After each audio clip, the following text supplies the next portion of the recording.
तब भी मेरा यही कर्तव्य होता। फिर उनकी कितनी सेवा करनी चाहिए जो श्रेष्ठ गुणों के कारण प्रशंसनीय है एवं करुणामय है, जो जितेंद्रिय हैं, जिनका प्रेम निश्चल है, जो धर्मपरायण है और जिनका प्रेम माता एवं पिता के सम्मिलित प्रेम के समान है। राम जो महान पराक्रमी हैं तथा अपने पिता की अन्य पत्नियों, अपनी सौतेली माताओं के साथ उसी प्रकार व्यवहार करते हैं जैसा कौशल्या अपनी माता के साथ।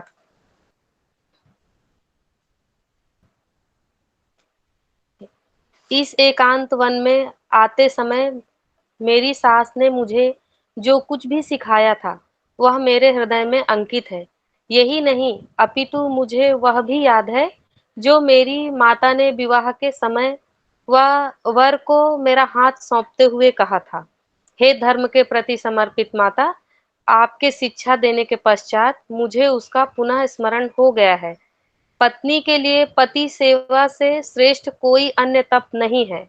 पति भक्ति में अटल अनेक स्त्रियां अपने इस धार्मिक कार्य के कारण भगवान के राज्य में उच्च प्रतिष्ठा की पात्र बनती हैं।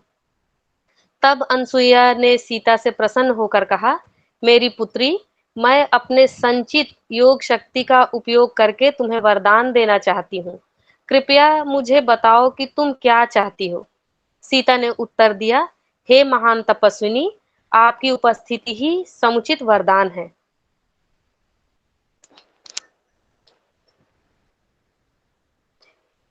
किंतु अनसुईया ने प्रसन्न होकर सीता को कभी ना सूखने वाली एक दिव्य माला, दिव्य वस्त्र एवं आभूषण दिए तथा एक ऐसा कांतिवर्धक प्रसाधन दिया जो अनश्वर जो अनश्वर था। जब अनसुईया ने राम के साथ उनके विवाह का प्रसंग सुनने का आग्रह किया, तब सीता ने बताया, एक बार मेरे पिता राजा जनक यज्ञ की वेदी के निर्माण के उद्देश्य से धरती समतल कर रहे थे। तब मैं अकस्मात पृथ्वी से प्रकट हुई। मेरा शरीर धूल में, हरे कृष्णा प्रभु जी, स्क्रॉल कीजिए, लिपटा हुआ था। तभी आकाशवाणी हुई कि उस निसंतान राजा को मुझे स्वीकार कर लेना चाहिए। इस प्रकार मेरा पालन पोषण राजा जनक की पुत्री के रूप में हुआ। मेरे किशोरावस्था में कदम रखते ही उन्हें चिंता होने लगी, क्योंकि वे दिव्य रूप से उत्पन्न मुझ बालिका के योग्य वर नहीं ढूंढ पा रहे थे। अंततः उन्होंने स्वयंवर रखने का निर्णय किया, जिसके अनुसार वरुण द्वारा मेरे पूर्वज देवरात को प्रदान किए गए। प्रभु जी, देवराज है कि देवरात है? हरे कृष्णा। It is Devrat. देवरात। देवरात या देवराज, सॉरी, देवरात। देवरात को प्रदान किए गए भगवान शिव के धनुष का धनुष पर प्रत्यंचा चढ़ाने वाला युवक ही मुझसे विवाह कर सकता था। किंतु उस धनुष पर प्रत्यंचा चढ़ाना तो दूर रहा, बड़े से बड़े राजा भी उस धनुष को उठा पाने में असफल रहे। राम ने जो विश्वामित्र के साथ मिथिला आए हुए थे, अत्यंत सहजता से उस धनुष पर प्रत्यंचा चढ़ाकर उसे तोड़ दिया। किंतु राम ने मुझे अपनी पत्नी के रूप में तब स्वीकार नहीं किया जब तक कि उन्होंने अपने पिता महाराज दशरथ से अनुमति ना ले ली। इस प्रकार कौशल नरेश के वहां आने के पश्चात ही विवाह उत्सव संपन्न हुआ।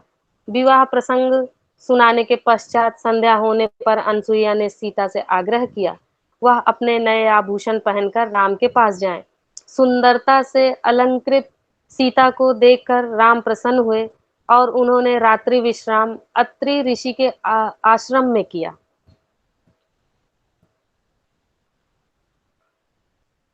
अगले दिन राम ने ऋषि से दंडकारण्य वन में जाने का मार्ग पूछा।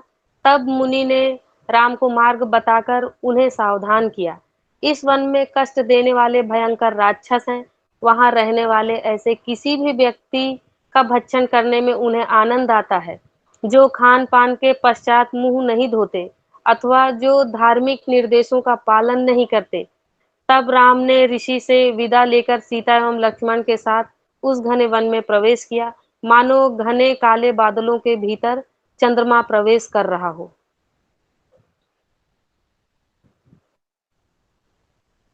अरण्यकांड। जैसे ही राम सीता एवं लक्ष्मण दंडकारण्य वन के निकट पहुंचे, वैसे ही उन्होंने ऋषियों की कुटियाओं का एक समूह देखा, जो अत्यंत जो अत्यंत मनमोहक प्रतीत हो रहा था। वह आश्रम जो फल व पुष्पों से लदे ऊंचे ऊंचे वृक्षों से घिरा हुआ था, जहां पक्षियों के चहचहाने व एवं वेद मंत्रों के उच्चारण की ध्वनि प्रतिध्वनित हो रही थी, देखने वालों के हृदय में पवित्र कर देखने वालों के हृदय को पवित्र कर देता था। कुश की घास तथा वृक्षों की छाल से निर्मित वस्त्र हर स्थान पर बिखरे थे, एवं मृग तथा अन्य वन्य प्राणी भय रहित होकर स्वच्छंद रूप से विचरण करते थे। राम और लक्ष्मण ने अपने अपने धनुषों की प्रत्यंचा शिथिल कर दी और कुटिया में प्रवेश किया। ऋषियों ने उनका प्रसन्नता पूर्वक स्वागत किया तथा रहने के लिए उनकी इच्छा के अनुकूल घास फूस की कुटिया की व्यवस्था की। वहां रात्रि वहां रात्रि विश्राम के उपरांत राम ने ऋषियों से अनुमति ली तथा सीता को मध्य में एवं लक्ष्मण को पीछे रखकर सघन वन की ओर पैदल प्रस्थान किया। जब वे वन से होकर जा रहे थे, एक विशालकाय भयानक राक्षस राक्षस अकस्मात उनके सामने आ गया। वह व्याघ्र की खाल पहने हुए था, जिसमें रक्त के धब्बे थे। उसके नेत्र अंदर की ओर धंसे हुए थे, दांत लंबे व तेज थे, विषमदार दंतेदार जबड़े तथा उदर गोल उदर गोल एवं उभरा हुआ था। उसके भाल पर एक हाथी, 3 सिंहों, 4 बाघों, 2 भेड़ियों और 10 धब्बेदार मृगों के सिर लटक रहे थे एवं उन सबसे रक्त टपक रहा था। साक्षात मृत्यु सदृश प्रतीत होने वाले उस राक्षस ने भयानक रूप से अट्टहास किया एवं सीता को पकड़ लिया। तब शीघ्रता पूर्वक कुछ कदम पीछे हटकर उच्च स्वर में बोला, मैं इस स्त्री को अपनी पत्नी बनाऊंगा और तुम दोनों का रक्तपान करूंगा। इस पर राम ने दुख दुख से कहा, हाय, किसी अन्य द्वारा सीता को स्पर्श करते हुए देखना मेरे पिता की मृत्यु से भी अधिक दुखदाई है। किंतु लक्ष्मण ऐसे वार्तालाप के लिए तैयार न थे।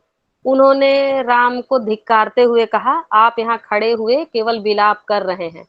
देखिए कैसे मैं इस राक्षस का वध करता हूँ और भरत के प्रति इतने दिनों तक दबे अपने मन के क्रोध को निकालता हूँ।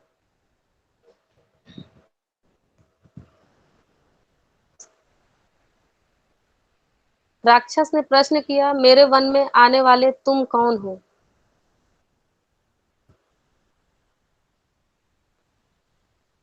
हरे कृष्णा प्रभु जी। राम ने उत्तर दिया, हम 2 क्षत्रिय हैं। मेरी पत्नी को उठाकर हमारे मार्ग में अवरोध उत्पन्न करने का साहस तुमने क्यों किया? इस पर उस राक्षस ने बताया, मेरा नाम विरध है। मैं जबकि दूसरी पत्नी सतहदा का पुत्र हूँ। मेरी कठिन तपस्या के फल स्वरूप भगवान ब्रह्मा जी ने मुझे इतना अधिक शक्तिशाली होने का वरदान दिया है कि सारे अस्त्र मुझ पर प्रभावहीन हैं। यदि तुम भाग सकते हो तो भाग जाओ और इस सुंदर स्त्री को मेरे लिए यहाँ छोड़ जाओ, अन्यथा मुझे तुम्हारा वध करना होगा।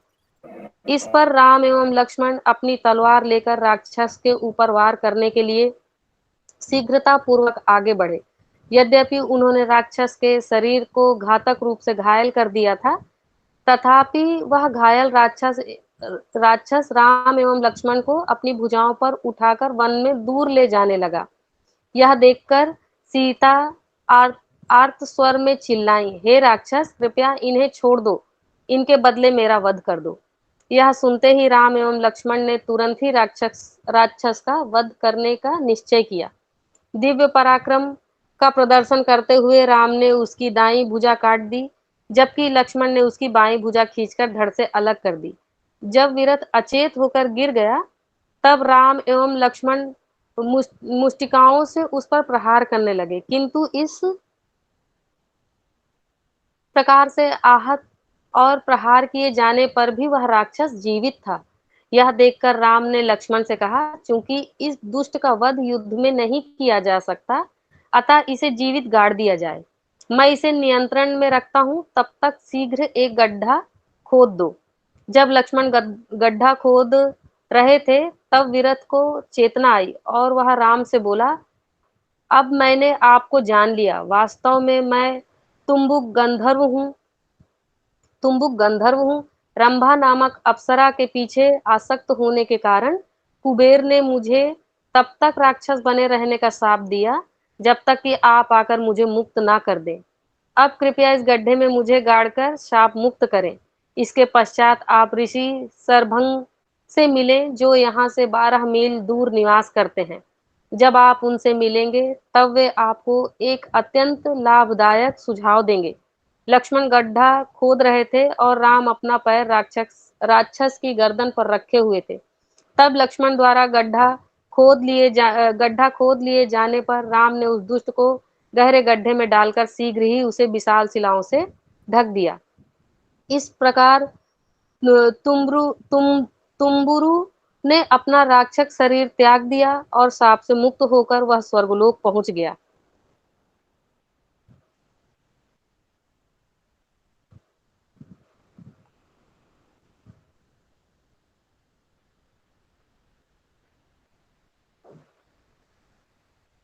उस समय विरध जैसे राक्षस को भी इतनी बुद्धि होती थी कि वह स्वयं को यह देह न समझकर शाश्वत जीवात्मा समझता था, जो एक के पश्चात दूसरा शरीर बदलती है। वह इस तथ्य को जानता था। आज कलयुग के प्रभाव से महान विद्वान एवं धर्मवादी भी इस सत्य को नहीं समझ पाते हैं। इस युग में व्यक्ति अल्पायु, बुद्धिहीन, भाग्यहीन होते हैं तथा अध्यात्म दर्शन के प्रति उनकी कोई रुचि नहीं होती कोई रुचि नहीं होती है। अतएव भगवान श्री चैतन्य महाप्रभु ने अपनी विशेष कृपा दर्शाते हुए आत्म साक्षात्कार हेतु अत्यंत सहज एवं श्रेष्ठ विधि बताई है। हरे कृष्ण महामंत्र का जप हरे कृष्णा कृष्णा कृष्णा हरे हरे, हरे राम राम राम हरे हरे, जिसके द्वारा व्यक्ति शीघ्र ही भगवान से संबंध स्थापित करके आध्यात्मिक लोक को प्राप्त करने के लिए निर्धारित योग्यता प्राप्त कर लेता है और उनके साथ शाश्वत आनंद में निवास करता है। राम, लक्ष्मण एवं सीता महर्षि सरभंग से मिलने चले। जैसे ही वे ऋषि के आश्रम के निकट पहुंचे, उन्होंने एक आश्चर्यजनक घटना देखी। देवराज इंद्र एक ऐसे दिव्य रथ पर बैठे थे जिसके पहिए पृथ्वी को स्पर्श नहीं कर रहे थे। इंद्र के साथ अन्य देवता भी थे जो सरभंग ऋषि से वार्ता कर रहे थे तथा एक अन्य दिव्य रथ जो हरे वर्ण वाले घोड़ों द्वारा खींचा जा रहा था, आकाश में प्रतीक्षा रथ था। किंतु राम को पास आते देखकर इंद्र ने अन्य देवताओं से कहा, जब तक भगवान राम रावण का वध नहीं कर देते, तब तक मैं नहीं चाहता कि वे मुझसे मिले। 1000 अश्वों द्वारा खींचे जाने वाले रथ पर बैठकर इंद्र आकाश में चले गए। इस आश्चर्य को देखने के पश्चात सीता, राम एवं लक्ष्मण ने शीघ्र जाकर सरभंग ऋषि के चरण स्पर्श किए। ऋषि द्वारा स्वागत किए जाने के बाद राम ने कहा, हे ऋषियों में श्रेष्ठ, यदि संभव हो तो कृपया मुझे बताएं कि इंद्र के यहाँ आने का क्या उद्देश्य था। सरभंग ने उत्तर दिया, अपनी कठिन तपस्या के फल स्वरूप मैंने जिस उद्देश्य की प्राप्ति की है, उसी के अंतर्गत ब्रह्मलोक में मुझे ले जाने हेतु इंद्र यहाँ आए थे। किंतु यह जानकर कि आप निकटवर्ती क्षेत्रों में ही हैं, मैंने उनसे कहा कि इस जगत से जाने के पूर्व मैं आपसे भेंट करना चाहता हूँ।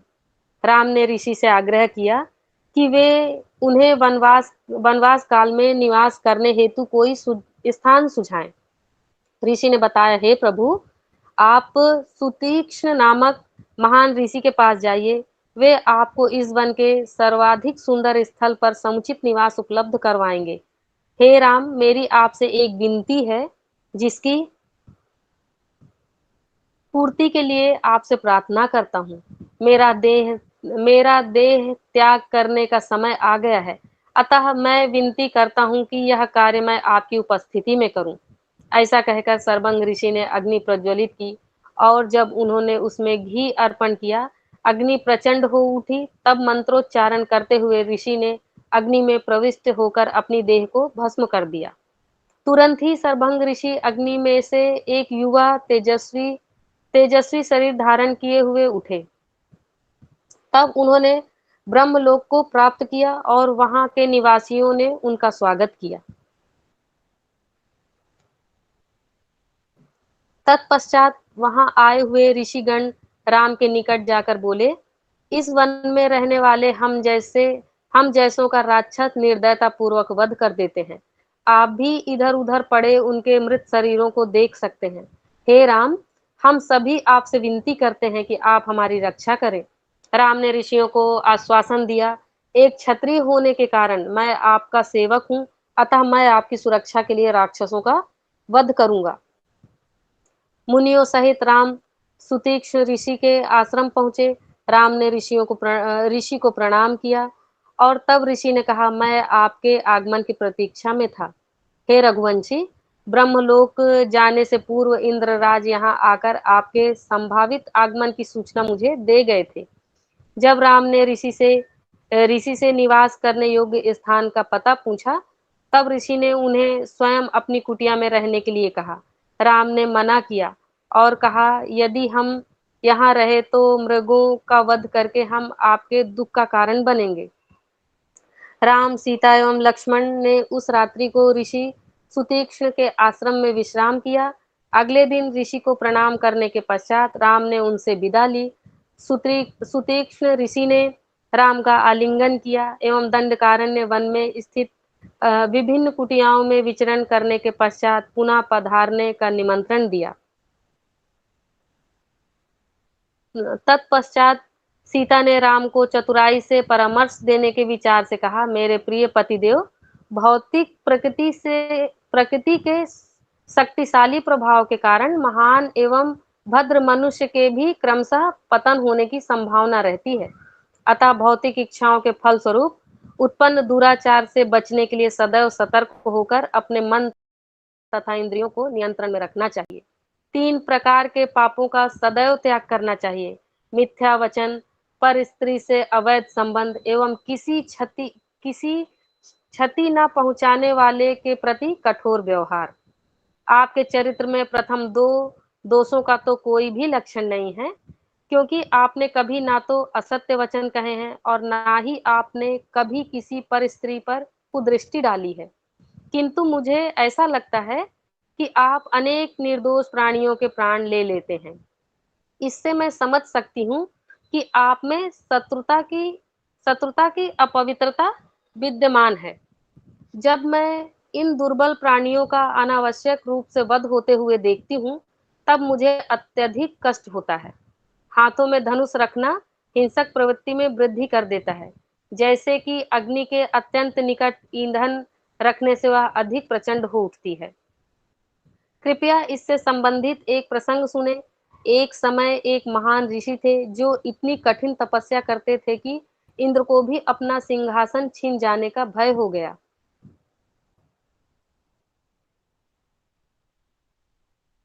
ऋषि की प्रगति में अवरोध उत्पन्न करने की इच्छा से राजा इंद्र एक योद्धा का वेश धारण करके ऋषि के समक्ष गए।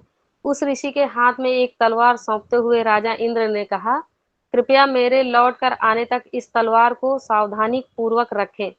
ऋषि ने उनकी बात मान ली और अपने वचन का दृढ़ता पूर्वक पालन करने के लिए वे सदैव उस तलवार को अपने साथ रखते। यहाँ तक कि जब वे वन में फल और मूल लेने जाते, तब भी उसे अपने साथ रखते। इसके फल स्वरूप ऋषि का मन भी सनह सनह क्रूरता का आस्वादन करने लगा। ऐसा करते हुए उन्होंने संयम का पालन करना त्याग कर हिंसा का जीवन अपना लिया। इस प्रकार ऋषि का पतन हो गया और मृत्यु के पश्चात उन्हें नरक में जाना पड़ा। अतएव मेरे प्रिय पति अतएव मेरे प्रिय पतिदेव, चूंकि इंद्र की तलवार के सानिध्य मात्र से ही वह ब्राह्मण पराजित हो गया, अतः मैं आपसे आग्रह करती हूँ कि केवल उन राक्षसों का वध करने हेतु ही धनुष उठाएं जो ऋषियों को तंग करते हैं। आप कृपया निर्दोष राक्षसों का भी वध ना करें, अन्य प्राणियों की तो बात ही क्या। मैं जानती हूँ कि मैं आपको शिक्षा देने योग्य नहीं हूँ, तथापि मैं आपसे प्रार्थना करती हूँ कि आप मेरे परामर्श पर विचार करें, उसके पश्चात आप जैसा उत्तम समझें वैसा ही करें।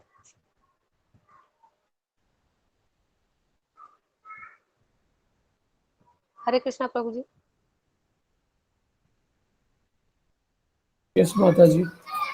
स्क्रॉल कीजिए प्रभु जी। किया ना मैंने। नहीं।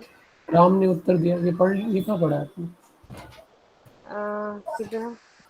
वैसा ही करें, उसके बाद ये किया ना मैंने। राम ने ये राम Now, ने yeah, now it's appearing. सही है ना? Yeah, I can see this अच्छा, page. नहीं दिख रहा है क्या? हाँ हाँ, हुआ। राम ने एक उत्तर सेकंड, दिया। एक सेकंड मैं म्यूट कर लेता हूँ। जी जी। राम उत्तर दिया, प्रिय सीता, मैं तुम्हारे विवेकपूर्ण वचनों की सराहना करता हूँ। ज्ञात है कि प्रेमवश मेरे कल्याण हेतु तुमने यह परामर्श दिया है। अपने प्रिय पात्र को ही ऐसा उन्मुक्त परामर्श दिया जाता है। हे सुत, ये ऋषि इन राक्षसों का सरलता से वध कर सकते थे, किंतु वे ऐसा नहीं करते हैं, क्योंकि इससे उनके द्वारा वंचित योगी व्यक्ति का होगा। अतएव मैंने दंड वन के सभी राक्षसों का वध करने का निश्चय किया है। यदि मुझे किसी कारणवश तुम्हारा या लक्ष्मण का भी त्याग करना पड़े, तब भी मैं ब्राह्मणों को दिया हुआ वचन कभी भंग नहीं करूंगा। राम, सीता एवं लक्ष्मण एक अत्यंत सुंदर जल प्रपात के निकट पहुंचे। अधिक निकट जाने पर उन्होंने जल प्रपात के जल से आत्मसंग की ध्वनि सुनी, किंतु वह स्थान निर्जन था। उसी समय धर्मव्रत नाम के एक ऋषि वहां आए और राम ने उनसे उस रहस्यमय संगीत के विषय में जिज्ञासा की। ऋषि बताने लगे, यह जलप्रपात पंचाप्सरा नाम से जाना जाता है। इसका निर्माण मंदाकिनी ऋषि अपनी यौगिक शक्ति से किया था। एक बार मंदाकिनी ऋषि ने जलप्रपात के तट पर 10,000 तक केवल वायु पर जीवित रहकर तपस्या की। देवताओं को यह सोचकर भय होने लगा कि कहीं ऋषि की इच्छा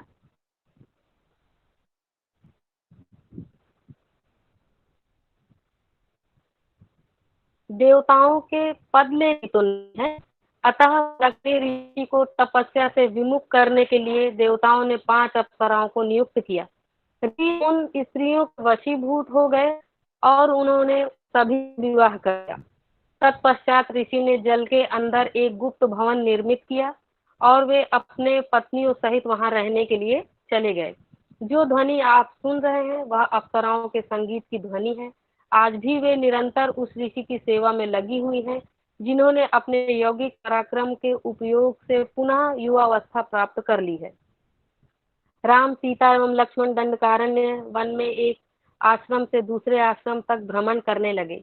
वे प्रत्येक कुटिया में 1 सप्ताह, 1 मास या कुछ अधिक, कभी कभी 1 वर्ष तक भी निवास करते।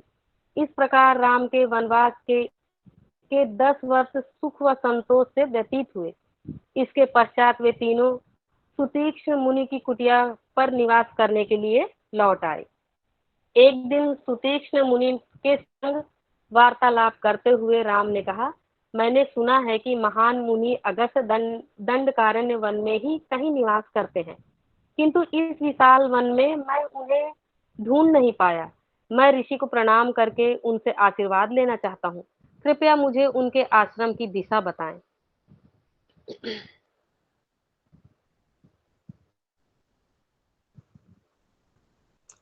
सुतीक्ष्ण मुनि से मार्ग पूछने के पश्चात राम, सीता एवं लक्ष्मण सहित चल दिए। जब वे अगस्त ऋषि के आश्रम के निकट पहुंचे, तब राम ने यह वृतांत सुनाया।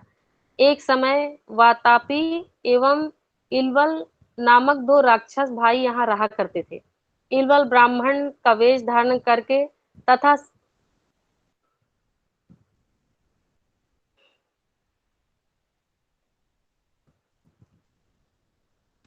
धारण हेलो। करके, तथा संस्कृत में संस्कृत में बोलते हुए वास्तविक ब्राह्मणों को स्मृति समारोह श्राद्ध में आने के लिए निमंत्रण देता। इसके पूर्व कि ब्राह्मण पहुंचे, वहां वातापी को भेड़ रूप में बुलवाता, तब अपने भाई के मांस को पकाकर इलवल उसे ब्राह्मणों को खिला देता।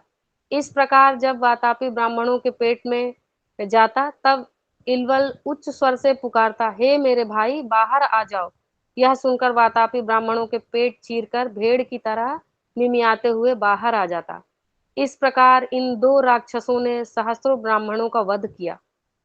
अंततः देवताओं के निवेदन पर अगस्त्य मुनि वहां आमंत्रित अतिथि के रूप में पहुंचे। अगस्त्य ने वातापी को भेड़ के रूप में खा लिया, किंतु उसके पश्चात जब इलवल ने अपने भाई को पुकारा, तब ऋषि ने कहा, मैंने तो वातापी को पहले ही पचा लिया है और उसे यमराज के पास भेज दिया है। यह सुनते ही क्रोध में आकर इलवल ने अगस्त्य मुनि पर आक्रमण करने का प्रयास किया, किंतु ऋषि ने अपनी कुद दृष्टि से उसे जलाकर भस्म कर दिया। तत्पश्चात मुनि का आश्रम किसी भी प्रकार से आक्रमण से सुरक्षित रहने लगा, क्योंकि राक्षस अगस्त्य मुनि से भयभीत थे।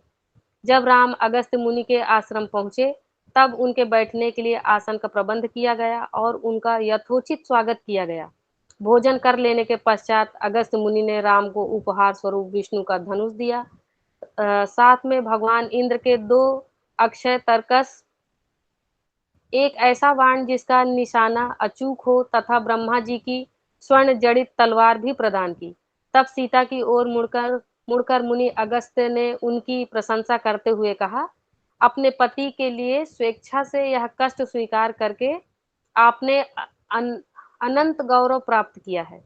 यह विशिष्ट प्रशंसा की योग्य है, क्योंकि सृष्टि के सृजन से ही स्त्रियों का ऐसा स्वभाव देखा गया है कि वे तब तक ही अपने पति से प्रेम करती हैं जब तक कि पति समृद्ध हो।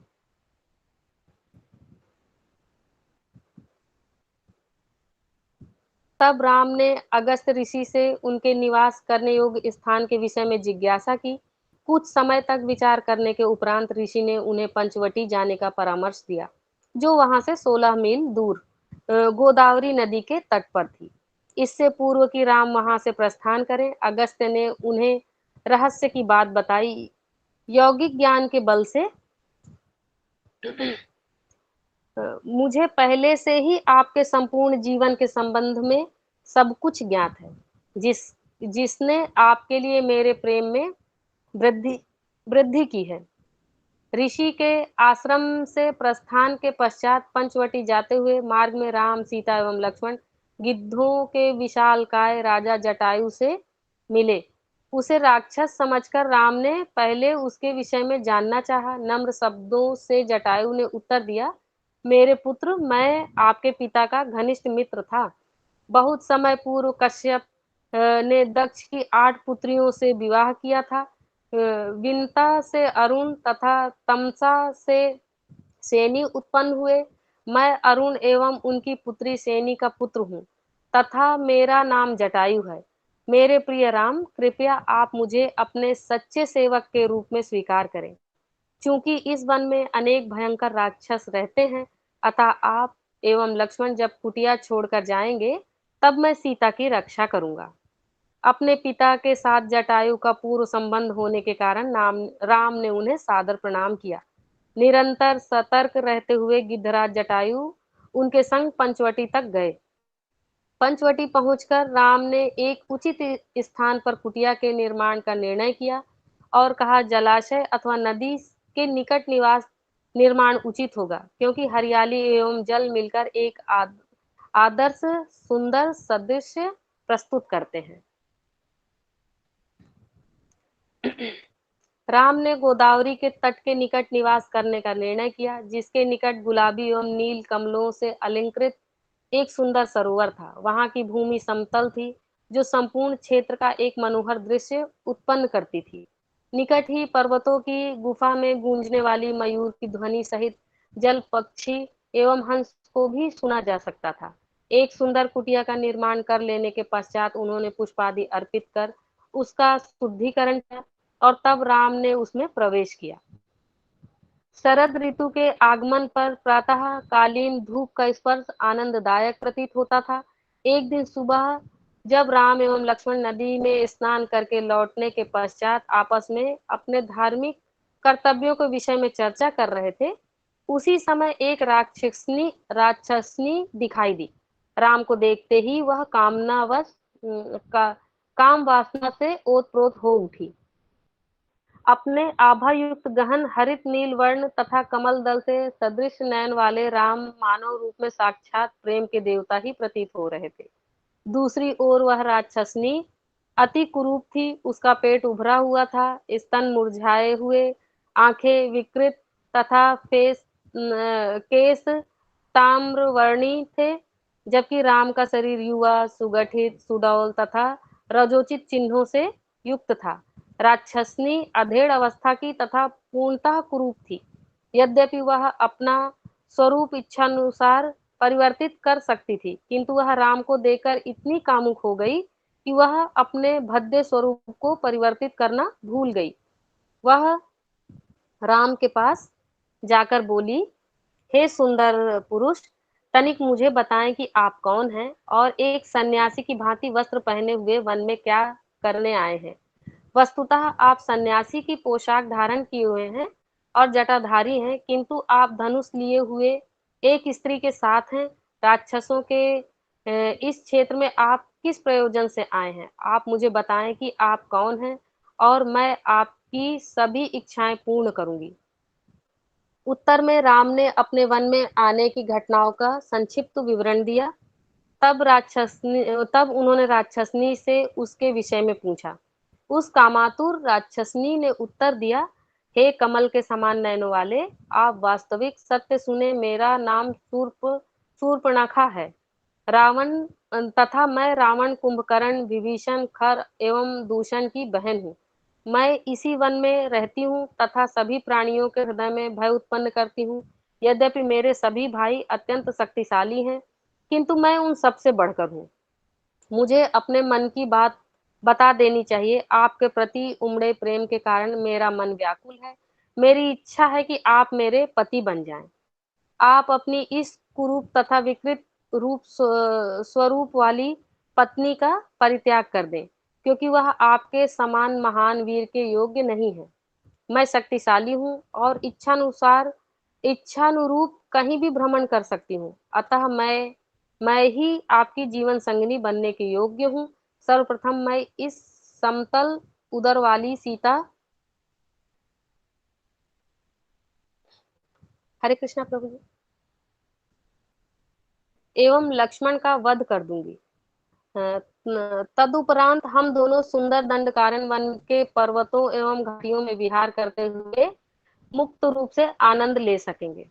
जब राक्षसनी कामुक दृष्टि से राम की ओर देखने लगी, तब राम उसके विवाह प्रस्ताव पर हंसने लगे। तब राम ने विनोद पूर्वक कहा, मैं विवाहित हूँ और तुम्हारे जैसी सुंदर एवं युवा कन्या निश्चित ही सौतन के संग रहना पसंद नहीं करेगी। मेरा भाई जो मुझसे भी अधिक पराक्रमी है, पत्नी के साथ नहीं है, अतः मेरा परामर्श मानो तो तुम उससे ही विवाह कर लो। शूर्पणखा ने राम की बातों को गंभीरता पूर्वक लिया और लक्ष्मण की ओर मुड़कर बोली, हे सुंदर पुरुष, आप प्रस्ताव में अपने भाई से अधिक सुंदर एवं शक्तिशाली हैं, अतः मेरे साथ विवाह करने के लिए आप अधिक योग्य हैं। मुझे अपनी पत्नी के रूप में स्वीकार कर लीजिए, फिर हम वन में दाम्पत्य प्रेम का आनंद लेते हुए विहार करेंगे। लक्ष्मण ने मुस्कुराकर उत्तर दिया, हे कोमल त्वचा वाली सुंदर रागिनी स्त्री, तुम यह जान लो कि मैं अपने अग्रज का सेवक मात्र हूँ, अतः मुझसे विवाह करके तुम उनकी दासी के अतिरिक्त और कुछ नहीं हो सकती हो। मेरे विचार से राम की दूसरी पत्नी बनकर रहना अधिक अच्छा है, क्योंकि समय आने पर वे अवश्य ही कुरूप व अधेड़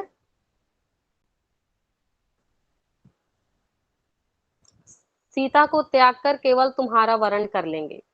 सदैव मीठी मुस्कान लिए हुए तुम्हारा मुख अत्यंत सुंदर है। तुम्हारे पुष्ट स्तन, पतली कमर एवं चौड़े नितंब देखकर कोई भी व्यक्ति अन्य स्त्रियों को भूल जाएगा। कौन तुम्हारा प्रतिकार कर सकता है? राम से विवाह कर लो, वे अपनी कुरूप पत्नी को त्याग देंगे। शूर्पणखा इतनी सरल बुद्धि की थी कि वह राम एवं लक्ष्मण द्वारा किए जा रहे विनोद पूर्ण वार्तालाप को समझ नहीं सकी। अतः वह पुनः राम से बोली, आपको उस कुरूप सीता से अत्यधिक लगाव है, अतः इसी क्षण मैं उसका भक्षण कर लूंगी एवं बलपूर्वक आपको अपना पति बना लूंगी। यह कहकर शूर्पणखा सीता के निकट गई, किंतु राम ने उसे रोककर लक्ष्मण से कहा, तुम्हें इस राक्षसनी से इस प्रकार विनोद नहीं करना चाहिए जिससे सीता विपत्ति में आ जाए। अब इसे इस प्रकार कुरूप करो जिससे कि इसे उचित शिक्षा मिले। अपने अग्रज की आज्ञा पर लक्ष्मण ने तलवार खींचकर वेग से शूर्पणखा की नाक और कान काट दिए। शूर्पणखा पीड़ा से चीखने लगी और रक्त से लथपथ हो वन की ओर पलायन कर गई।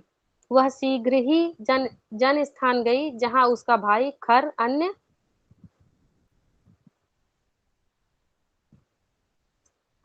अनेक राक्षसों के साथ निवास करता था। भयभीत तथा रक्त से लथपथ शूर्पणखा अपने भाई के पैरों पर गिर पड़ी और विलाप करने लगी। खर ने देखा उसकी बहन विलाप करते हुए अस्पष्ट शब्दों में घटना का विवरण देने का प्रयास कर रही थी। अपनी बहन का अंग भंग देखकर खर का हृदय क्रोध और प्रतिशोध से भर उठा। कुचले हुए सर्प के समान फुफकारते हुए खर ने कहा, मेरी बहन जरा उठो और शांत हो जाओ। स्वयं को शांत करो और मुझे बताओ कि क्या हुआ। तुम्हें घायल करने का साहस किसने किया?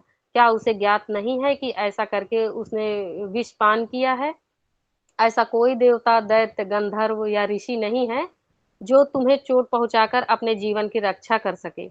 उस अपराधी का विवरण दो, मैं अपने तीक्ष्ण बाणों से वेध कर उसका रक्तपान करूंगा। उच्च स्वर से विलाप करती हुई शूर्पणखा ने उत्तर दिया, राम एवं लक्ष्मण नामक दो भाई हैं जो दंड कारण वन में निवास करते हैं।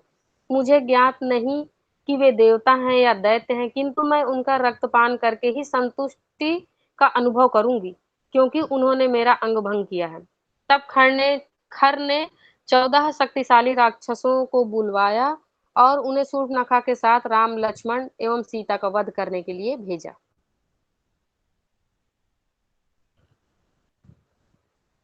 जब राक्षस वहां पहुंचे तब उन्होंने देखा कि उस समय राम सीता के साथ कुटिया में बैठे थे एवं लक्ष्मण द्वार पर पहरा दे रहे थे। उन भयंकर मनुष्य भक्षियों को देखकर राम ने लक्ष्मण से कहा, तुम सीता के साथ यहाँ रहो, मैं जाकर उन राक्षसों से युद्ध करता हूँ। तब राम ने राक्षसों को बुलवाया, हम यहाँ ऋषियों के आग्रह पर आए हैं जो तुम्हारे पापों से तंग आकर हमारी सुरक्षा चाहते हैं। हम फल तथा मूल खाकर संयम का जीवन व्यतीत करते हैं। तुम सब यहाँ विघ्न उत्पन्न करने क्यों आए हो? यदि अपने अपने प्राण प्रिय हो तो इसी क्षण लौट जाओ। इस प्रकार ललकारे जाने पर आश्चर्यचकित राक्षस अपने रक्तिम लाल नेत्रों से राम को घूरने लगे और बोले, हमारे स्वामी खर तुम पर अत्यंत रुष्ट हैं और उन्होंने हमें तुम्हारा वध करने की आज्ञा दी है। तुम हम सबसे युद्ध करने का विचार कैसे कर सकते हो? क्षण भर में हम अपने शस्त्रों से तुमको कुचल देंगे और तुम समाप्त हो जाओगे। शस्त्र उठाए हुए राक्षस राम की ओर बढ़े। 14 बाणों से राम ने उनके शस्त्रों को टुकड़े टुकड़े कर दिए, अन्य 14 बाणों से उनके हृदय भेद दिए। इस प्रकार कटे